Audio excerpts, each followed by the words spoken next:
Good morning, and welcome to this presentation of the total economic impact of modernizing a COBOL system. My name is John Burgess with Mainstream Technologies, and I'm happy to serve as your host today. Thank you for joining us today. All participants should be in listen-only mode, and we would ask that you keep your individual microphones muted as a courtesy to other participants. We will have time at the end of the presentation to answer any questions you might have, so please send them to me or the presenter via the webinar's chat facility at any time during the presentation, and we will address them at the end. All participants will receive a copy of the study referenced in the presentation following today's session. It is now my pleasure to introduce our presenter, Benjamin Brown with Forrester Consulting. Ben? Hello, everyone, and it's a pleasure to speak with you today. As John mentioned, I am a consultant at Forrester. We focus on technology, and our team is focused on measuring the economic impact of investments, and so that's why we're here working with Mainstream today. I'm going to give us a quick overview of the agenda for today. So first of all, John will be giving us a bit of background about Mainstream just to understand what their solutions are and how they approach the problems that you all may face. Then I will be covering what is TEI, what is total economic impact, and just explaining our methodology so you understand the rigor behind it. Then I'll go into a summary of our results, breaking down the analysis, and also looking at some impacts outside of the core organization. And then finally, we'll be opening up to some question and answer. So, John, I will turn it back to you to discuss Mainstream Technology and introduce yourself. Thank you, Ben. Mainstream Technologies offers enterprise-class custom software solutions that deliver strategic advantages to your business.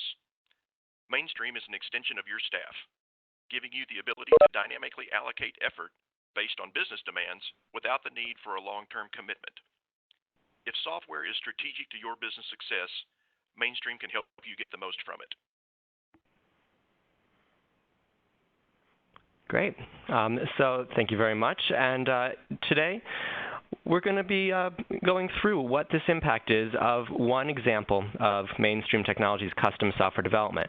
So first of all, I'm going to just explain what exactly total economic impact is, what it is my team here does at Forrester, and what that means for you and how you can interpret the results. So first of all, we all know that business cases are increasingly important. You may have heard some terms like TCO or ROI before, and what we try and do with total economic impact is get a more complete picture of the economic impacts that come from whatever investments you're making. So it's not just about the costs and the potential cost savings of, reduced maybe mainframe costs or something like that, but there's also that user efficiency, business effectiveness, the business impact. What can your staff now do that they couldn't do before? But then we have to look at it from a lens of risk and uncertainty. What is the risk that this investment could be more expensive than expected or have lower benefits than expected, and trying to make sure that we fully evaluate that with a conservative approach. And finally, what is the long-term impact? So how flexible is this? Does it give you new options, new things that you could do in the future that you may not be doing now, but you can now have that choice? Is it more scalable? Is it less scalable? Trying to understand what those impacts are on your business or your organization. And we know, based on survey work that we've done here at Forrester, that it's very important for people to understand that business case before you spend, a significant amount of money with a new investment. So, as I mentioned, we are trying to measure each of those different aspects. Broken down, we're looking at benefits, so it could be productivity, it could be reduced, cost avoidance of legacy systems. It could be all sorts of things like that. Then we also look at costs, which would be your cost to someone like Mainstream in this case, but also your internal costs. So, what internal labor, what internal hardware did you have to buy, what software might you have had to change, those sorts of things. And we look at both of those through the lens of risk to understand, how likely they are to happen, how unlikely they might be. If they were likely to be different for some reason, would they be more expensive or less expensive? And then we look at the flexibility. What is the real option that you have now that you might not have had before? And we roll that up into the total economic impact. So in terms of the process we take here, it's a several steps to process. So first of all, we work with Mainstream to just understand what their solutions really are, how they approach it, just make sure that we fully understand what their actual projects are. Then we go through some due diligence with some internal stakeholders of theirs, make sure we understand that from their various perspectives and get the full picture. From there, we move into interviews with one of their customers. So in this case, it was a government agency, and Mainstream is not involved in those conversations. Those are just between us here at Forrester and the customer.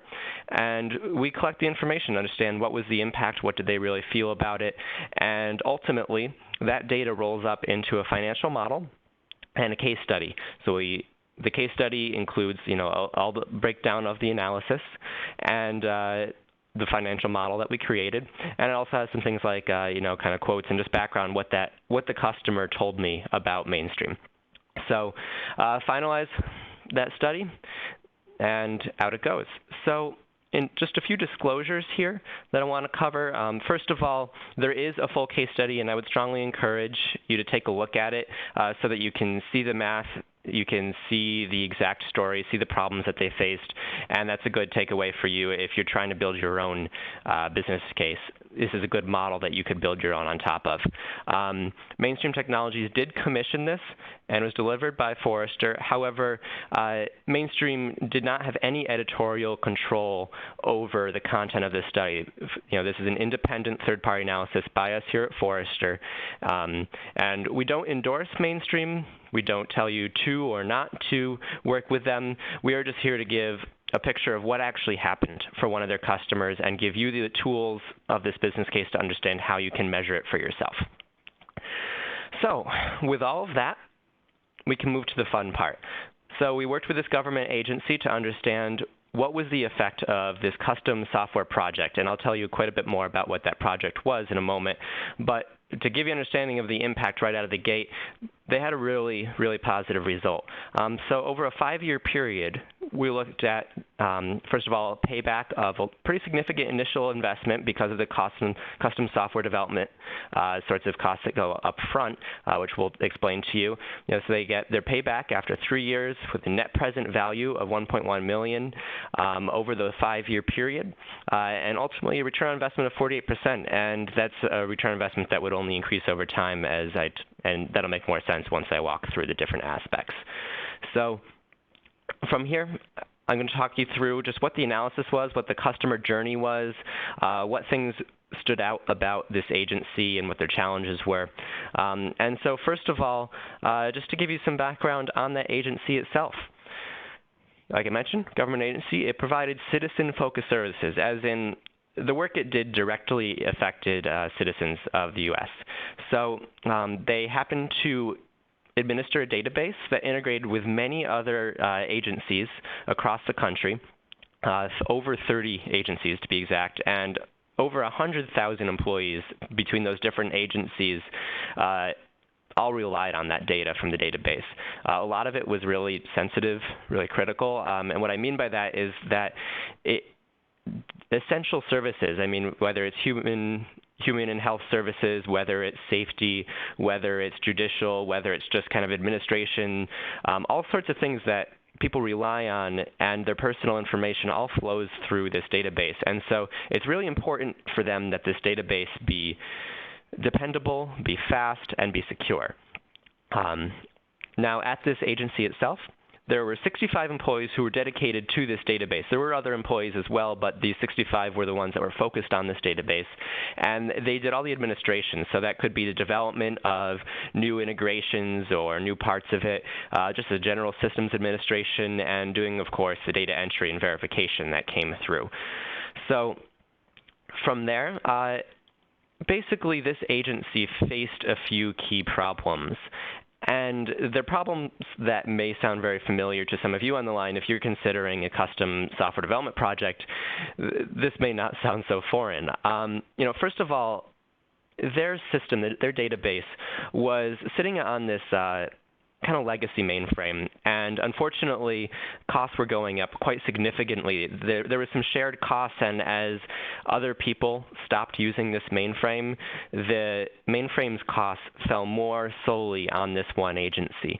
And they were projected to continue rising quite significantly over the coming years, but as it was, by the time they started this investment, they were already viewed as unsustainable. And that's certainly something that can happen with these legacy systems. There can be a lot of administration and a lot of maintenance that can go into them and keeping them running for decades. So additionally, the system, they'd had it for over 30 years, and over time, as different developers come through and write different chunks of code, it wasn't very well documented, just because that's, I'm sure, something that's familiar to all of you. It's very common, and ultimately it wasn't structured very well because it was fragments of different people's work and integrating with so many other different government entities. Ultimately, this code was fairly poorly structured, and it was just hard to understand what it really did and how it really worked because the documentation wasn't always there. And as a result, downtime and errors were fairly common. If you don't understand exactly how the system's working, it can be hard to fix those errors when they do inevitably come about. And so it could be a little more challenging for that agency to solve those problems as they went by. In terms of security, they did not have any breaches to their knowledge. There was no red flags, but this code was built on a COBOL mainframe, and it wasn't up to the same rigor that a lot of modern code bases are built with. And what I mean by that is we all face more and more security concerns as this world has gotten more connected, and obviously we see it in the news quite often. And newer technologies and newer approaches can focus more on security, whereas a system built 30 years ago, they may just not have had quite the same concerns. They were not living in quite as connected of a world. Additionally, from that COBOL code base, they had a different problem, but related to the poorly structured code that I talked about, in that it's just harder to find COBOL programmers. They are not as common. It is not a very popular language for new programmers to learn, and so it could be difficult when there was turnover at the agency, which of course inevitably happens. It was difficult to find a new person to take their spot that would be able to fill in the shoes. And they were trying to find a way to look forward to the future to make that hiring easier. And finally, once before, in the face of these costs, they did try and move the database off this legacy mainframe. They tried to lift and shift, as you may have heard, basically to recreate this COBOL database somewhere else. And just unfortunately, that effort with that vendor it didn't work out. They were not successful. And so looking at it this time around, when they approached mainstream, they really knew that they needed to take a different approach, and they wanted to rebuild it in a more modern code base to address some of these issues, trying to find programmers more easily, make sure that it was future-proof, look at the security, and so they wanted to rebuild it in a more modern code base. They wanted the vendor that they worked with to really carefully work with their employees by interviewing them, by observing them, and really carefully analyze the system and how the data flowed through it itself and from all those 30 other agencies to understand how it really worked, how it all really connected, but to also understand how it should, and so that they can make improvements and process improvements in the future to make the employees more efficient, more happy. Ultimately, that all was very important, but it also was really important that this be launched seamlessly with all these other agencies providing some pretty essential services. They could not have a day or a week or beyond of downtime because over 100,000 employees are relying on this outside of this agency. So that was also a very important piece for them. So just to give you one picture of, I mentioned the poorly structured code just because of how things build up over time, over decades. And this is something that the operations administrator shared with me. And basically, one of their process, which is like a number of theirs, they had data that was coming in, sitting in someone's inbox, and ultimately that person had to manually enter it in kind of a rudimentary form, and then print it out, sit in a stack in someone's file cabinet, and then ultimately another person would have to do data entry and verification to make it live. And so in that period of time, that could take a little while, as goes with kind of paper processes, and it would be in suspended status, which meant that all these other entities, government entities that were relying on the data, could not access it until it was verified. And so that causes some negative repercussions. Just when people need that information, they have to wait for it. It can cause delays. So on the flip side, they engaged with mainstream technologies, and ultimately I can tell you they were very happy. They had a really good experience. And one of the things that they shared with me, and this really relates to one of the main problems that they had, was that they felt that mainstream did a really good job at digging in to understand how the programs were supposed to work, not just how they actually worked.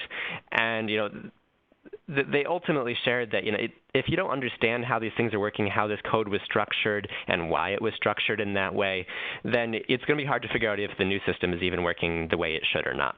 So they were quite happy with it, and they had a really successful launch. So first of all, I mentioned that they needed to avoid much downtime. This new system, the switch was flipped, and in less than 30 minutes it was live. All these 100,000 other employees of these other entities actually didn't usually know that there had even been a change. They had so little disruption, it wasn't even noticeable for them. They did some process improvements, and so we're looking at almost 80,000 hours here over those 5 years of process time savings. And one of the reasons for that is that with the newer code base, it was faster, a little easier to integrate with these other systems. And of course, when you're integrating with 30 other organizations, they're making updates, they're making changes to their own systems. They might have a new system someone else might need to integrate. And so even if you're already integrated with them now, you are likely to have to integrate with them again in the next couple of years to change that integration. So it actually saves them quite a bit of time. And so from there, I want to show you just how this results impact. You can see from the chart on the left, there's a fairly sizable initial investment, and this should probably be no surprise to all of you on the line in that it takes a lot of time and a lot of effort to understand whatever your current system is, to figure out how to rebuild it, and then to rebuild it and do all the testing that goes into it. And so you've got a fairly large initial investment. Then you can see in years 1, 2, and 3, this agency actually stayed engaged with mainstream. And over the next 3 years, they are working on implementing a number more process improvements. So upon launch, they already revised one significant process, but they expect to do many more over the coming 3 years. And so there's a bit more cost in years 1 through 3 as they continue that expense. Year 4 and 5, you're down to just basic maintenance costs. And so as these benefits grow from process improvements, from avoided legacy costs, you can see that this ROI gets higher and higher over every year. You can expect that, for the next decade, that ROI will continue to rise. But ultimately, for our 5-year analysis, what we've done here shows this 48% return on investment, with the payback breaking even in year 3, and over $1 million in net present value by the end of the 5 years. So now I want to show you why. What are those actual benefits? You see the chart, but that's meaningless without knowing the background. And so there was 3 key benefits that we quantified here. First of all, they reduced their legacy system costs. And this was what I talked about before. There is a rising cost for their old mainframe, and they needed to get off of that. And so they did so in doing this investment, and immediately were able to receive those savings. They were paying about $32,000 per month for just that mainframe, and they were able to avoid that cost and move the system onto their internal pre-existing systems, actually, with some very minimal upgrades. So that's the most significant benefit here, but then there's also business process efficiency, which is really important, and that's the sort of benefit that's going to grow and grow over time. And that's just making things faster and easier for their employees. Finally, reduced labor costs was a significant savings for them as well, and that comes down to the ease of hiring people that know the C# language, which is what the new code base was, rather than COBOL. And because you can find more people on the job market, you can place them faster, which saves costs. It reduces overtime for your current employees. And additionally, you can hire more junior level people. You could hire someone that's straight out of college or a few years out of college, rather than relying on someone who might be a 30-year veteran of the industry and might have higher salary expectations as a new hire. So from there, we'll break down those three costs just to show you how we did the calculations. And at this point, I'd remind you of that the full case study that I mentioned before. Mainstream Technologies will be sending that out to all of you if they haven't already. And in there, you'll notice that there are some charts, and you can see the exact calculations that we conducted. And you can actually put in your own numbers, move it, copy paste it into Excel, try plugging your own numbers in, and you could try and build the same business case for yourself.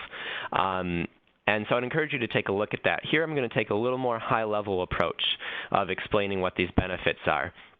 So first of all, the reduced legacy system costs, I've already talked about a bit. They moved off this other mainframe, avoiding $32,500 per month.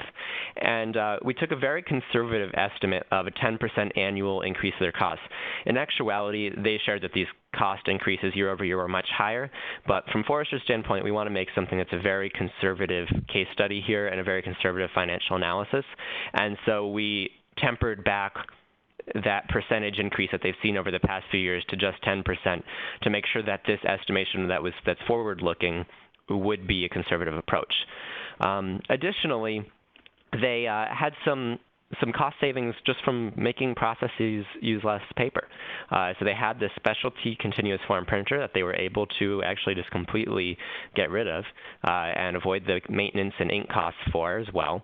And they printed 80,000 pages in just year one. That expands as they do more business process improvements and more paperless initiatives, which is something that's very important to them. And so they're going to save even more paper costs over the coming years. Now, from the risk perspective for this benefit, we risk adjusted this downwards by 5%.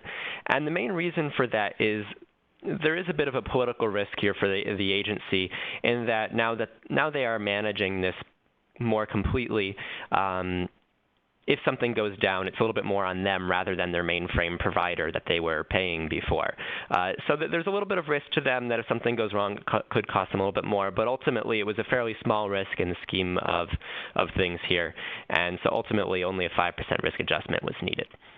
That drives you to $1.7 million over the 5 years once we calculate that out. And as you can see in this chart here, 50% of the overall savings was attributable to this legacy system savings. So now we'll look at the business process efficiency.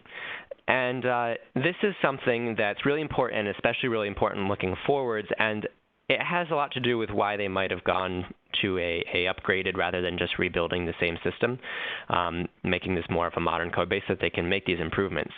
Now, some of the improvements involve like eliminating paper processes by implementing digital queue, doing a more intuitive user interface, making it so that they can enter the data and verify it more quickly, and actually adding some interesting things like increased visibility so that the agency has a better idea of the actual wait length for this process, how long does it take, how many things are in the queue, how many records, what is the status of this specific record. So there was 40,000 actions being new pieces of data that they added for this process, and it was going up year over year. We took a conservative calculation at 5%, and we found that they saved 15 minutes per action. So it's a very substantial time savings in data entry and verification for each one of these actions, and it adds up quite a bit. There's also some time saved for every database integration, so 40 hours on average. And then that is the benefit for this one process, but we know that they're implementing a number more processes. Now, I couldn't tell you exactly what those processes will be, but they gave me some samples of things that they might have expected to do, and ultimately, the most conservative way we could project that benefit relative to the cost of continuing to invest in these process improvements was replicating this benefit over the 5 years. So as they implement more processes, we mimicked the benefit that they actually have gotten from this process, but then we risk adjusted it quite significantly downwards by 25% to make sure that it was a conservative approach. So ultimately, that saves about 80,000 hours of their time, which works out to 38 full-time equivalents for 1 year. So quite a substantial labor savings for them. Then we additionally take only 50% of that time as recapture productivity, and what that means is that for someone that you have saved time, they're not necessarily going to give that entire hour back to your agency. They might go out to lunch. They might stand by the water cooler. They might go on Facebook. We know these things to be true, and so we take a very conservative calculation here of only 50% of that time is capped as recaptured. So we then calculate it with their fully loaded pay, not just their base pay, but that does include the cost of their benefits, et cetera, and this is based on publicly available data with a 3% annual increase to calculate what those labor savings are, ultimately $1 million over the 5 years. That risk I mentioned, the 25%, combined with a productivity recapture rate at only 50%, really heavily mitigates this benefit down to that $1 million. And so you can feel very confident this is a conservative estimation of that benefit. So the final quantified benefit that we looked at here was reduced labor costs. So they re-architected this code base, and the new code base is more popular, more modern, and ultimately there's just a much larger applicant pool on the market that is experienced and able to do this work. And so when they are faced with turnovers, people retire or leave. When they had to bring on new people, based on their actual salary data that I was able to access, I found that the more junior level employees that they were able to hire that knew C# could be hired for almost $18,000 per year less than the COBOL developers. And that's because these COBOL developers were usually 20, 30-year veterans, and it just, they've got higher salary requirements. So they were able to bring on some more junior level employees in the future. And in the process, they were able to place them faster. And so those folks that are working at the agency already, when there is turnover, this work needs to get done because of the nature of the data that's getting entered. And so ultimately there was overtime costs. And so we used a kind of industry standard 1.5 times for overtime costs until that new employee is placed. And we found that conservatively, it would be about 2 months faster to hire the C# developer, but as every year goes by, that difference is going to be even more pronounced as there are fewer and fewer COBOL developers in the job market. So then we looked at, how many employees do they actually need to replace per year, and we found that they typically hire over the last 10 years an average of 4 new programmers per year, with a 20% attrition rate of current employees. And so in the first year, we've calculated this benefit with 4 new hires, but that over time there are more and more new hires, and the salary savings as a result increases over each of those years. So because, again, this is somewhat of a riskier category, we want to be very conservative here, we did risk adjust this downwards by 25% because there could be some other factors that come into play. Maybe they do some process improvements that actually eliminate the need to hire another person, and then you might see less reduced labor cost savings. You'd see more business process savings. But perhaps they could face some sort of limited hiring direction from the government. There are factors here that could reduce the impact of this benefit, and so we risk adjusted it significantly downwards by that 25%. So with all of that, we have covered the quantified benefits, but there are some other important benefits here. First of all, for the agency, and then in a moment I'll talk about just for taxpayers and the government at large.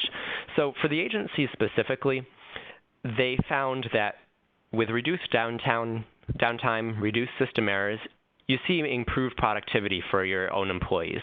That is not something we tried to quantify here because we would want to see over the next 1 to 2 years how that continues to demonstrate itself, but they have strong expectations that there will be, in the long term, much less downtime and system errors. We know that the old system actually went down for 1 hour every week for maintenance, and that is not something at all that will happen with this new one. So right out of the gate, there's going to be more productivity. for their employees that we haven't added into the business process improvements. Now, additionally, there's the integration possibilities, which we talked about some on the quantified side, but there's also just they could integrate with other sorts of technologies that they maybe couldn't have done before, with new agencies that maybe their systems just were not compatible before. So there's actually some benefit beyond just that 40 hours of time savings. And finally, to return to that security discussion from before, this new database was built with security in mind, with the modern challenges we all face in mind, ultimately reducing the risk of breaches. Again, they did not have any breaches previously, but a breach can be very expensive, can be very impactful, especially for a government agency with sensitive data. It's something they really want to avoid, and this is something they're very confident that they've now improved their security and have a tighter defense line than they did before. So from there, there's also the idea of flexibility, and I mentioned this again before, but flexibility is the real option to do something in the future that you don't have to choose today, but you couldn't do without having made this investment.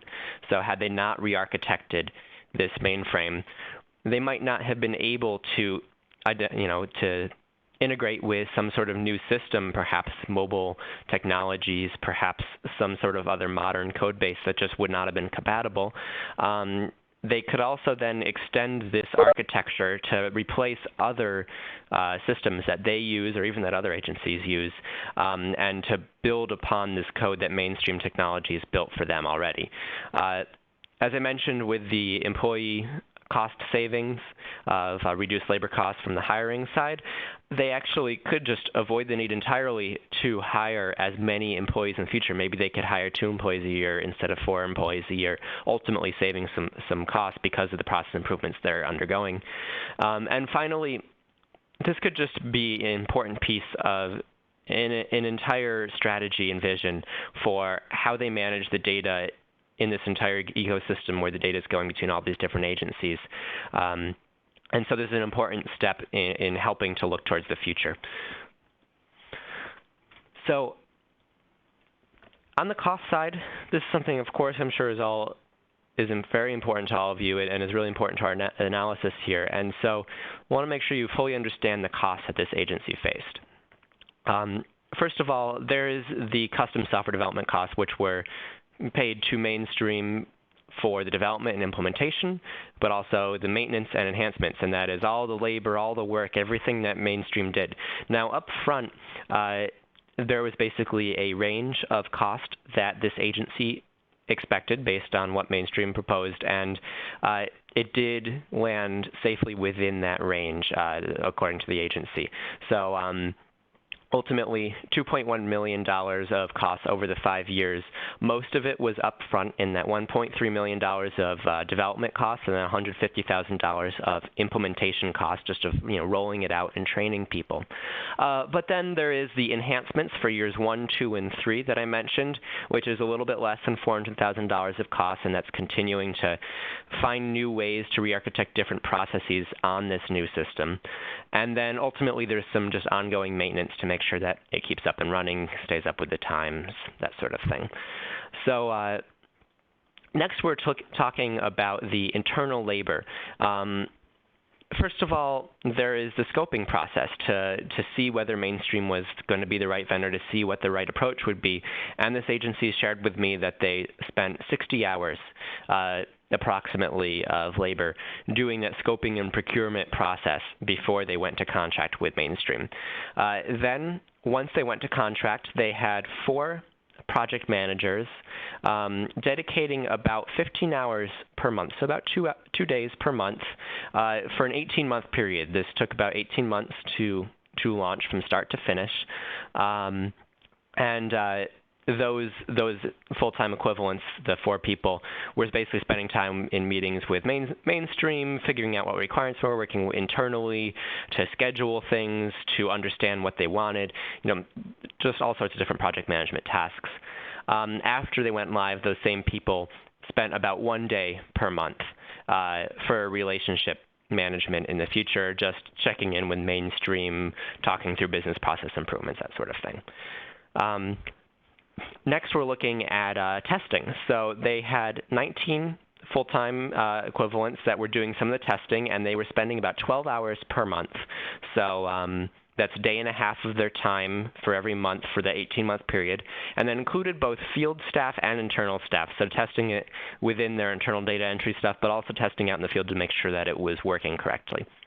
After they went live, for the next 3 years, those same people also did 1 day per year of testing to review the various enhancements that the business process improvements that they're continuing to do over the next 3 years. They did dedicate also one IT resource completely full-time to this project to make sure that everything integrates and all the data came through successfully for the 18-month period. And then once they went live, that IT resource went back to some of their other work, but about an hour per week for the next 3 years still worked with Mainstream just to help with those process improvements and making sure everything was integrated correctly. From there, to calculate that, all those different hours, to calculate this $230,000 of cost, we looked at a $22.84 per hour fully loaded raise, again, including benefits and everything, and then a 3% annual salary, annual raise to their salary. And finally, we risk adjusted this upwards by 10% just in case it might take them more time in the future than expected. Finally, there was some hardware and software upgrade cost to make sure that this new system would run on their internal servers and everything successfully, but they were quite minimal, actually. $15,000 for a one-time upgrade of their server architecture, and then they had a software subscription for the systems administration that they spent $5,000 per year on a higher level of the subscription to make sure that it could measure this new system appropriately. We risk adjusted this upward by 5% just in case they might have to do anything in the future, but the risk is pretty low because they effectively future-proofed themselves when they did this hardware upgrade. It was much more than they needed, actually, for year one, so they don't expect any more significant costs moving forwards. So I mentioned risk. We don't really need to cover much here, but basically that it is possible that they could reinvent and re-architect fewer processes than expected. It's possible that productivity could be lower than expected. It's possible that there could be more downtime or bugs. And so ultimately, those are the risks that we have used to add those risk adjustments and make sure that these risks that you're seeing on this page here are conservatively taken into account within the entire analysis. So that's why we have done the risk adjustments. These are not in addition to those risk adjustments. In the same manner, implementation risk would be that perhaps they might have needed more hardware, more labor, or longer than expected implementation than expected. So from there, I just want to briefly cover that there were impacts beyond this agency. So when we're doing this ROI analysis, we did just look at the agency to say, what was the bottom line for you? For the people that made the investment, we want to see what their return on investment was. However, as we're looking at the total economic impact, we feel that there are some really salient things beyond the agency. And so one of there are a number actually of benefits, but two benefits that we're going to show, for example, to you here. First of all, with all these other agencies, over 30 agencies, 100,000 staff, if you can improve their productivity or improve the access to data, then you could have cost savings in all those other agencies, and you could have improved services for citizens. As I mentioned, this is mission-critical, sensitive data, and this can make people's lives better, safer, happier, but it also, at the end of the day, can just save money for the entire government payroll, ultimately saving money for the taxpayer. So we did two calculations that we did not include in the return on investment, but we did want to show just what they would be, and you can see the full tables for these within the case study full PDF. But first of all, we wanted to show what would the productivity and outcome improvement be for one of these 30 other government entities. So we looked at one other entity that employed 6,800 field staff and doing citizen-focused work. And we looked at only the 1 hour of downtime that used to exist and no longer exists, and what would happen in terms of their productivity improvements by getting that hour back. Now, we actually expect that there would be much more because of the system errors and such that were somewhat common in the older system. We actually expect that this productivity would be even higher. We took a very conservative approach here. So the 6,800 field staff providing essential services. We took the assumption that 20% of them were active at a given time for that when that 1 hour of downtime occurred, with that same average government salary based on the government data. From there, 50% of their time savings were recaptured as productivity, same as before, and a 20% significant risk adjustment. Ultimately, those people were $1.2 million over the 5 years more productive. And additionally, they were just able to do better, faster work for citizens. So that impacts their safety, their quality of life, their health. There's really meaningful effects here that we did not try and quantify, but are very important at the end of the day. Finally, reduced transaction fees was something that did also save the taxpayers some money. So every time these other entities accessed the data within their database, they had to pay a transaction fee effectively.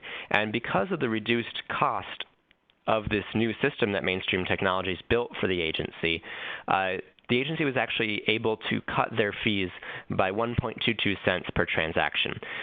They shared that there are millions and millions of transactions per year. For this, we just wanted to show what an initial savings might be for the taxpayers.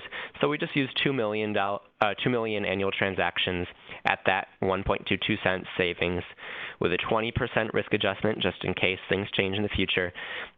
Ultimately, $74,000 of savings for taxpayers with that basic calculation.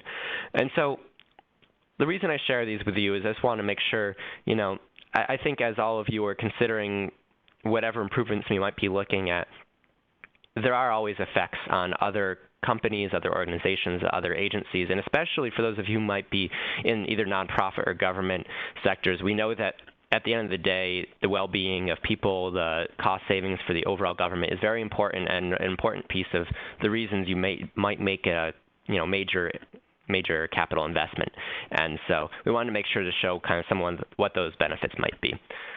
With that, I'm just going to go back to the full 5-year model here and remind us that with all of that taken into account, all those risks, all those benefits, all those costs, 48% return on investment over the 5 years, paid back within 3 years, and ultimately over $1 million in net present value by year 5, with a continuing expectation that these benefits will improve over time. So that is it for our analysis. I'm going to open it up to questions. You can send them using the chat to either John or myself, or if you want to come off mute, you can share it with us that way too. Are there any questions? Thank you, Ben. We do have a few questions that have come in. First one here is, it was mentioned that better processes and architecture were desired, not just converting old code. Can you talk a little bit about the pros and cons of this approach? Absolutely, and great question. So I mentioned that this agency actually had tried to basically lift and shift their code to get off the legacy mainframe but rebuild it exactly the same, keeping the COBOL code. And one of the reasons it didn't work out was it was hard to understand, but it was a lot of investment that would probably not result in any process improvements because they weren't going to be able to easily work within that code to develop new integrations or change the way it works in the future. And so a good benefit to moving to a more modern architecture is that it's future-proof. So when you hire developers in the future, when you want to integrate with other things in the future, and you want to make changes over the next 30 years, I mean, they were using this for the last 30 years, it will make it easier to make those improvements and make changes that can result in increased productivity for their employees or allow them to staff fewer or just make it faster, work more dependably, or, protect against security breaches as well. It is potentially more expensive to do a kind of a new code base rather than converting the old code. But at the same time, converting the old code still can be quite expensive because you still have to understand what's going on to implement it somewhere else, and that was a big part of understanding a complex system like that. So it could be a bit more expensive to do this completely custom new architecture, but it still would have been expensive for the other one either way. And the agency shared that they felt it was important that if they were going to make the investment, that it gave them benefits in the future and would give them ways to move forward rather than just saving them those legacy costs. They wanted to try and realize more improvements in the future. Thank you. We see one more here. This appears to be a fairly good-sized system. Can you speculate if this approach is scalable for much larger or smaller systems? Yeah, certainly. So it is a good-sized system, and it's really complex because of all these different agencies and all the way the data moves in. And for those of you in the government world, you probably know that there's sometimes systems that are a little more antiquated than in for-profit consumer technology companies, those sorts of things. And so there's a lot of unusual code bases that they had to integrate with, and lots of paper processes and things had to come in. And so their system was pretty complex to be able to handle all that and to serve the data quickly to the end users that are accessing this data literally across the country, not just at desks, but also, out in their job moving around. So it was a fairly complex system, and it's certainly possible that the systems you all are looking at could be more or less complex. And this approach would definitely be scalable in either direction. So if you've got a less complex system, you actually could save a lot of the costs, and you might have noticed that it took 3 years for them to get their return on investment back, to get their payback. If you had a smaller, less complex system, it's likely that you would have less upfront costs, and you may actually be able to get that return on investment sooner. But at the same time, if you've got a really large, complex system, you may have more costs up front, but in the long term, there's more benefits that you might be able to get. So if you presumably have more people using it with your more complex, larger system, and you probably have more opportunities to implement process improvements. So if you've got complexity like this agency, there's all sorts of different ways that they can improve all sorts of different processes, and ultimately saving time. Whereas if you have a very simple system, it may be cheaper to do, but you also may have less things that you can re-architect and improve to get those savings from. So in either direction, a smaller one might cost less, benefits might be a little lower, but ultimately probably a quicker return on investment. A larger system might have a bit more initial upfront cost, and maybe it takes a little bit longer to get your payback, but you're actually probably going to receive even greater process productivity improvements in the long run. Thank you. That appears to be all the questions that have come in. Thank you again, Ben, for an excellent presentation.